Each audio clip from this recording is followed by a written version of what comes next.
Wednesday, another chapter will be added to the storied boxing rivalry between Japan and Thailand as WBC bantamweight champion Shinsuke Yamanaka defends his title against Suriyan Sor Rungvisai in his hometown of Tokyo, Japan.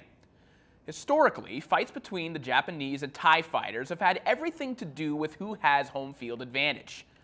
Thailand is perhaps the toughest place on the planet for visiting fighters, with matches typically taking place outdoors in the oppressive midday heat. Save for a handful of exceptions, Thai fighters have dominated the Japanese at home. It is mostly the same for Thai fighters when visiting Japan, however, they have had much more luck on the road. Earlier this year, the frontrunner for 2014 Fighter of the Year, Amnat Ruenrong, went to Japan and took a split decision over stalwart Kazuto Ioka. Some of the greatest fighters Thailand has ever produced have had a lot of success in the land of the rising sun. Pongsaklek Wongjankam went 6-1-1 in Japan, including a late career, perhaps Hall of Fame cementing upset over Koki Kameda. Suriyan will be looking to do something both Surimankol Sawangsha and his hero Virapol Saapram were able to do: win a world title fight on the road in Japan in a new weight class past the years considered to be his prime. The 25-year-old is a former titleist at super flyweight, defeating Tomas Rojas for the IBF title and defending it once before dropping it to Yota Saito in a tough fight that would have been scored a draw, save for a pair of knockdowns. Since the loss to Saito, he's faced mostly overmatched competition at home, slowly climbing the WBC ladder into contention again. Yamanaka, meanwhile, is considered by many to be the best bantamweight in the world. The God of Left stopped Christian Esquivel for the WBC strap in 2011 and has scored knockouts in 5 of his 6 title defenses thus far.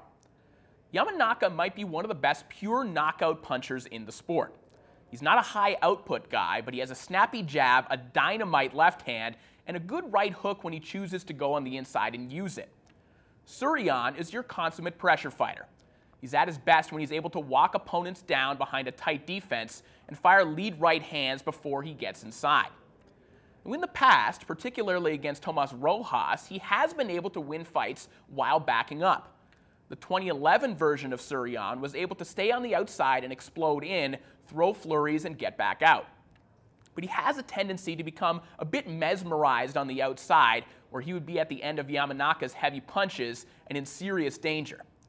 If Yamanaka is able to back him up, we'll see what adjustments a slightly slower Suriyan is able to make. One thing is certain, though, with his legendary training regimen, which includes a 20-kilometer run every single day of his life, or elite marathoner mileage, he's certainly not going to tire out. But Yamanaka only needs one shot to take someone out of a fight. He's a 12-1 favorite on most sportsbooks right now, and he's certainly not looking to be added to the list of champions who are upset at home. Instead, he'd rather have a better distinction: take one step closer to breaking Yoko Gushikin's national record of 7 consecutive title defenses via stoppage. For more on the sweet science, be sure to log on to FightNetwork.com and follow us on Twitter @FightNet.